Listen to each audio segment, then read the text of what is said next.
नमस्कार दोस्तों, मैं अजय साहनी स्टार हूं और आप सभी का स्वागत करता हूं अपने श्री गंगा न्यूज पर।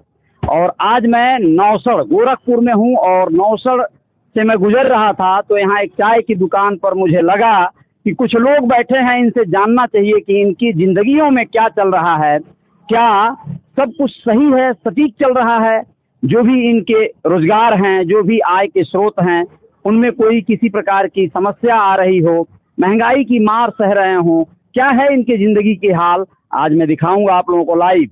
चाय पे होगी चर्चा नौसड़ चौराहे से, जय जयकार होगी। आइए मिलवाते हैं, प्रक्रिया देते हैं। तमाम तरह के टैक्सेस वगैरह को भी जिम्मेदार ठहराया जाता है, जीएसटी लेने की प्रक्रिया को, और टैक्स लेने के क्रम में जो तमाम बहुत ज़्यादा सख्ती और बरतने के चक्कर में बहुत बार ऐसा हो रहा है कि यह सुचारू रूप से अभी मतलब समन्वय मतलब इसका नहीं बन पा रहा है, इसलिए समस्याएं तमाम तरह की आ रही हैं। चलिए बहुत आप कुछ बोलेंगे भाई साहब? हेलो, अच्छा देखिए यहाँ पर हमारे जो जिनके होटल पर हम लोग इस समय बैठे हैं, चाय पे चर्चा पे जो है रुक गए थे हम लोग, तो वह जो है भाई साहब भी अभी थोड़ी देर पहले ये बात कह रहे थे कि समस्याएं बहुत हैं, हमको भी इनकम आय जो पहले थोड़े बहुत हमको लगते थे वो अब नहीं है। क्यों?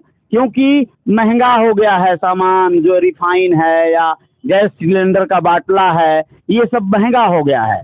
और ये महंगा होने से बहुत ज़्यादा ऐसा लगता है कि जो भी आ रहा है उसका एक बड़ा हिस्सा चला जा रहा है। आप लोगों को बता दें कि इस तरह की बातें जब आती हैं तो ये भी बात एक बार आप सब लोगों को ध्यान में आना चाहिए कि पेट्रोल महंगा हो गया है। कभी 95 के दरमियान, 1995 के दरमियान मुझे याद आता है कि 24 रुपया 50 पैसा लीटर पेट्रोल हुआ करता था। हम लोग राजदूत से जो है चलते थे और उस समय इतना सस्ता था पेट्रोल, 100 रुपया का 4 लीटर। लेकिन अब जो है 100 रुपया लीटर, तो 100 रुपया लीटर हो गया। फिर भी एक बात बड़ी अचरज करती है कि आबादी जिस रेशियो से बढ़ रही है वैसे ही पेट्रोल का दाम भी बढ़ रहा है और वैसे ही गाड़ियों की बिक्री बढ़ रही है। यानी गाड़ियां साइकिल से भी बदतर हो गई, मोटरसाइकिलें, कार वगैरह भी लोगों के घरों में आ रहा है। इसके पीछे का कारण क्या है आप लोग जानना चाहेंगे? इसके पीछे ऐसे तमाम कारण हैं कि जैसे लोन की सुविधा बढ़ गई, लोगों ने कारपोरेट जगत को समझ नहीं पाया।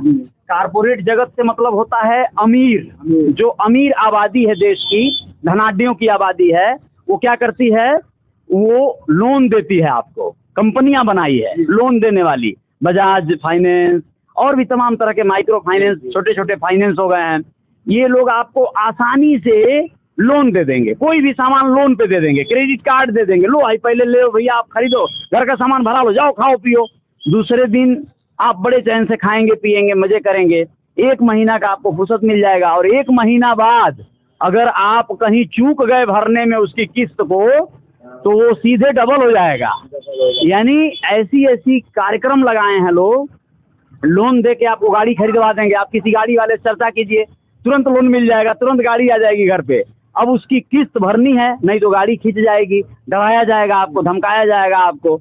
तो ये जो गाड़ियां लोगों को हाथों हाथ मिल जा रही हैं, इसके पीछे सबसे बड़ा कार्यक्रम क्या?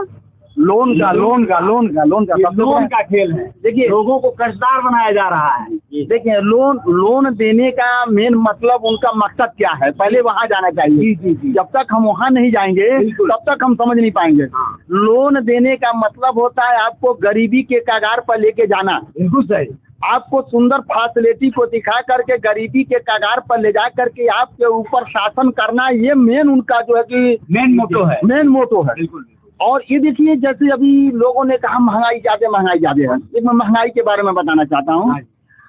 हम लोग बहुत जब छोटे छोटे थे तो हम लोग 1 पैसा 2 पैसा 3 पैसा 5 पैसा चलता था, और हम लोग जब चक्की पर गेहूँ पिसाने जाते थे तो 1 पैसा किलो में भी हमारा गेहूँ पिसाता था। अच्छा। और महंगाई बढ़ती आ रही है और इसको कोई माई का लाल दुनिया में पैदा नहीं है कि महंगाई को रोक ले। लेकिन जब महंगाई बढ़ती गई तो वो बढ़ी क्यों और लोग संतुष्ट क्यों थे? क्योंकि तब की जो सरकारें थी, तब की जो कारोबार था, उन्होंने क्या किया, पहले आपके इनकम को बढ़ाया, उसके बाद महंगाई को बढ़ाया। इसलिए आपको कोई एहसास महंगाई से नहीं हुआ। आज क्या हुआ है, आपको इनकम को घटा दिया गया है और महंगाई को डबल टिबल कर दिया गया। जैसे एग्जांपल मैं आपको देना चाहता हूँ, जब लॉकडाउन लगा आपने देखा पूरी दुनिया बंद था, पूरी दुनिया बंद था। उस टाइम लॉकडाउन से पहले सोने का रेट 27,000 रुपये था। हाँ जी। और लॉकडाउन जब खुलना से पहले सोने का रेट 54,000 रुपया हो गया। जी जी जी जी बिल्कुल। जो कि लॉकडाउन में जब भी आप देखेंगे आपका कोई सामान जब नहीं बिकेगा तो आप हार मान के उस सामान का रेट को आप कम करेंगे बेचने के लिए। नहीं बिकेगा तो कम करेंगे। लेकिन लॉकडाउन में ऐसा नहीं हुआ, पेट्रोल पंप बंद रहे, सारा कारोबार बंद रहा, लेकिन सबका जो है कि रेट डबल से ट्रिपल कर दिया गया। इस सरकार की मेन मोटो था कि को लोगों को घरों में बंद करके और रेट बढ़ा करके हम लोगों को प्रशासन किया जाए। अब आइए, जैसे हमारा उत्तर प्रदेश है, आप देखेंगे भारतवर्ष में उत्तर प्रदेश की स्थिति हमारा खराब है। अच्छा। और किसी की भी स्थिति खराब तब होती है, जैसे एग्जांपल मैं देता हूँ, पहले एग्जांपल दे दूँ आपको। गांव में एक बनिया हमारे है जी। जब गांव में बनिया है, पूरा गांव उससे खरीद करके खाता है, धनी कौन होगा? बनिया होगा। खरीद के खाने वाला गरीब होगा। यही स्थिति हमारे उत्तर प्रदेश में है। हम केवल आयात करते हैं, दूसरी राज्य से, दूसरे देश से, दूसरे जगह से सामान ले आकर के हम यूज करते हैं, तो क्या होगा? दूसरा राज्य धनी होगा। और हम क्या करते हैं? निर्यात लेके आते हैं और खाते हैं और पैसा हम उनको देते हैं, तो धनी हो रहा है और हम गरीब होते जा रहे हैं। और यह मैं रिक्वेस्ट आपके माध्यम का, आपके चैनल के माध्यम से हमारे बहुत ही मेहनत कश और बहुत ही अच्छे देश के मुख्यमंत्री माननीय हमारे योगी आदित्यनाथ जी से मैं निवेदन करूंगा कि हमारे उत्तर प्रदेश के वासी को आयात करने की जगह पर निर्यात करने में लाइए, तब हमारा उत्तर प्रदेश खुशहाल होगा। इसके पहले उत्तर प्रदेश को कोई खुशहाल। बहुत धन्यवाद, आप सभी का धन्यवाद। आप लोगों ने बहुत बहुमूल्य अपने मत दिए, अपनी जो है जानकारियां दिया, अपना अनुभव दिया। ये बहुत ऊंची बातें हुई, बहुत बड़ी बातें हुई। और आप लोग श्री गंगा न्यूज पर बने रहिएगा। जो लोग हम लोगों के पेज को फॉलो करते हैं उनको शुक्रिया। किराया भाड़ा जो लगता होगा, ट्रांसपोर्टेशन, ये सारी जो महंगाई का कोई न कोई कारण आपको लगता है? अच्छा, पहले की अपेक्षा अब आय का वो कम हो गया, खर्चा बढ़ गया है। अच्छा, जैसे स्कूल का फीस, बच्चों की शिक्षा महंगी हो गई है। जी अच्छा, बिल्कुल ठीक है। कमाई के कितने बच्चे हैं? हमारे 2 बच्चे हैं। अच्छा, पढ़ाई लिखाई में क्या कर रहे हैं? अब पढ़ाई लिखाई में एक जॉब कर रहे हैं। अच्छा, और एक अभी क्लास 7 में पढ़ रहे हैं। ओके, तो शिक्षा बहुत महंगी हो गई है। शिक्षा बहुत महंगा हो गया है। हम जितना कमाते हैं वो सारा बजट शिक्षा में ही चला जाता है।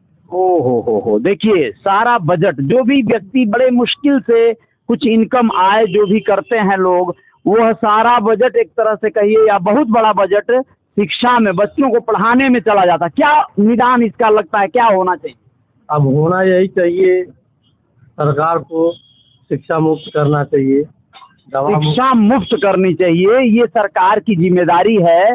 ऐसा बहुत सारे जगहों पर ये मिशन और अभियान चल रहा है कि शिक्षा, बच्चों की पढ़ाई जो है वो मुफ्त हो। लेकिन क्या आपको लगता है ये उत्तर प्रदेश की जो सरकार है बाबा योगी आदित्यनाथ जी की, ये कर पाएगी व्यवस्था? बिल्कुल कर सकते हैं। दिल्ली में अरविंद केजरीवाल कर सकते हैं। अच्छा, तो हमारे गोरखपुर जिले के मुख्यमंत्री परम पूज्य, हाँ खैर केजरीवाल से काफी जो है मजबूत तो है ही हैं लोग। हाँ, बड़ा राज्य भी है हमारा और हम लोगों को गर्व भी है कि हमारे जिले के मुख्यमंत्री हम लोग के लिए जरूर कुछ ना कुछ रास्ता निकालें। चलिए खैर, वो जो भी करेंगे पूरे प्रदेश के लिए करेंगे, सिर्फ जिले की बात नहीं है। लेकिन और भी कुछ साथी हैं, कुछ लोग हैं, मैं आप लोगों से मिलाना चाहता हूँ, उन लोगों से भी सुनाएंगे बातों को। आपका शुभ नाम सर? लाल बहादुर मझवार। अच्छा, लाल बहादुर जी, कहाँ से आप हैं? नौसर से हैं। अच्छा, तो क्या आपका कारोबार है, काम धंधा, और क्या इनकम आय का स्रोत? चावल का काम करते हैं, सेला चावल का। अच्छा जी, अच्छा, तो कैसा चल रहा है आपका? जैसे वो आपका दोनों लोगों का एक ही जैसा काम है क्या? नहीं, भाई साहब जो काम करते हैं वो कच्चा चावल का काम करते हैं, हम सेला चावल का काम। अच्छा अच्छा, तो कैसा आपका चल रहा है मतलब काम का? अभी तो बहुत गड़बड़ हो गया है। अच्छा, पहले सही था, लेकिन अब जब से नोटबंदी हुआ था 2016 से, अच्छा, तब से हमारा काम बहुत गड़बड़ हो गया है। और जब लॉकडाउन लगा है उस समय से बद से बदतर हो गया है। जो पहले हम एक महीने में 60 टन बेचते थे, चावल बिकता था हमारे वहाँ से। अच्छा, आज वो 5 टन पे आ गया है। 60 टन जो बिक्री होती थी अब वो 5 टन पे? हाँ, 5 टन पे आ गया है। 1 महीने में 5 टन बिकता है हमारा, उसी में हमारा जो खर्चा वगैरह है उसी से चला ये तो आपका आय जो है, इनकम जो है बहुत नीचे आ गया होगा। बहुत ज़्यादा आ गया है। तो बहुत समस्याएं हैं घर में, मान लीजिए परिवार में दवाएं, बीमार होना, पढ़ाई लिखाई सब कुछ लगा हुआ, कैसे चल रहा है ये सब? अब उसी में चलाया जाता है, अब क्या किया जाए। अब तो इसका जिम्मेदार कौन लगता है आपको? क्या है, क्यों हुआ ऐसा, क्या कारण हुए? कुछ कभी आपने शोध किया इस पर? देखिए, जब से लॉकडाउन लगा है, अच्छा, लोग जो दूसरे प्रदेश में, हमारे प्रदेश से लोग जो दूसरे प्रदेश में जाके काम करते थे, अच्छा, सारा वहाँ की फैक्ट्रियाँ बंद हो गई हैं। अच्छा, लोग आ गए हैं। और यहाँ भी गोरखपुर में भी बहुत सारी फैक्ट्रियाँ बंद हो गई हैं, जिससे हमारा काम में बाधा उत्पन्न हुआ है। बहुत सारी फैक्ट्रियां तो गीडा वगैरह क्षेत्र है यहाँ पर जो है, बंद होने की जगह पर खुली भी है, नई उद्घाटन किए हैं लोग, तो उसमें क्या? नहीं, जिसमें हमारा सप्लाई जाता था वो सारी फैक्ट्रियाँ, बहुत उसमें से हम जानते हैं करीब 50 से 60%, जिसमें आपका सप्लाई जाता है। हाँ, 70% फैक्ट्रियाँ बंद हो गई हैं। जैसे गोरखनाथ में 10 नंबर बोरिंग है, जिला उद्योग में है, अच्छा, डिस्ट्रिक्ट फैक्ट्री है, अच्छा, और 10 फैक्ट्री हैं। ये सारी फैक्ट्रियाँ गीडा में भी बंद हो गई हैं और यहाँ गोरखनाथ में भी बंद हो गई, बंद पड़ी हुई। ये कारण हो गया, बड़ा कारण। तो आप लोग जैसा कि देख रहे हैं, सुन रहे हैं, अपनी अपनी समस्याएं हैं, अपने अपने स्तर की समस्याएं हैं।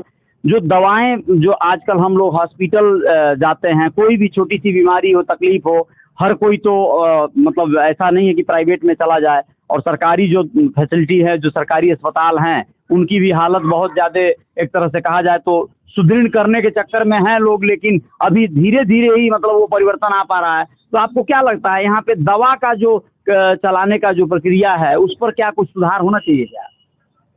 बिल्कुल सुधार होना चाहिए। जैसे दिल्ली में अरविंद केजरीवाल हैं, वो गली गली में क्लिनिक, मोहल्ला क्लिनिक खोल के रखे हैं। यानी वहाँ पे आप जाइए, दवा कराइए, एकदम निःशुल्क है। और यहाँ तक कि 5 लाख तक की दवाएं, इलाज कोई भी सिर्फ आधार कार्ड हो वो करा सकता है। यहाँ तक कि बाहर के प्रदेशों से भी लोग जाकर वहाँ दवा करवा रहे हैं, उस फैसिलिटी का लाभ ले रहे हैं। यहाँ पे ऐसा होना चाहिए, या हो पाएगा? देखिए, बिल्कुल होना चाहिए। अच्छा। लेकिन ऐसा यहाँ है नहीं।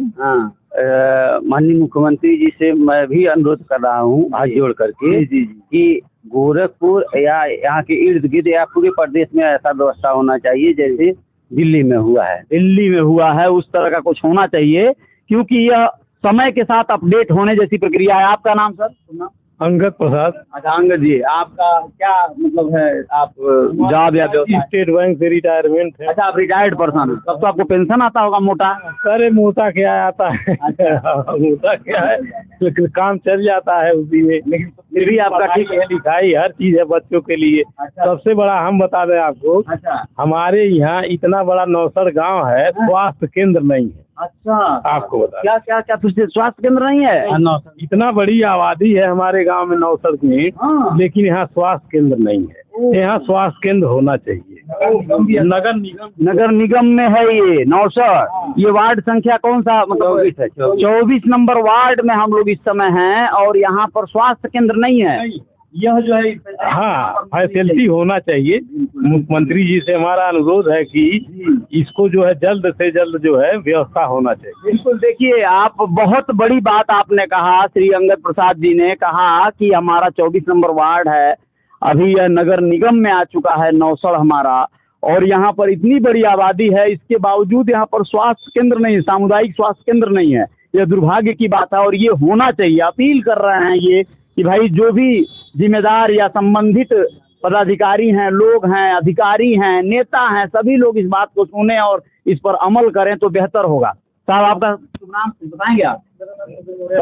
आइए, थोड़ा नजदीक आइए जी। बताए, क्या नाम है आपका? सुधीर मौर्य। सुधीर मौर्य जी, क्या करते हैं?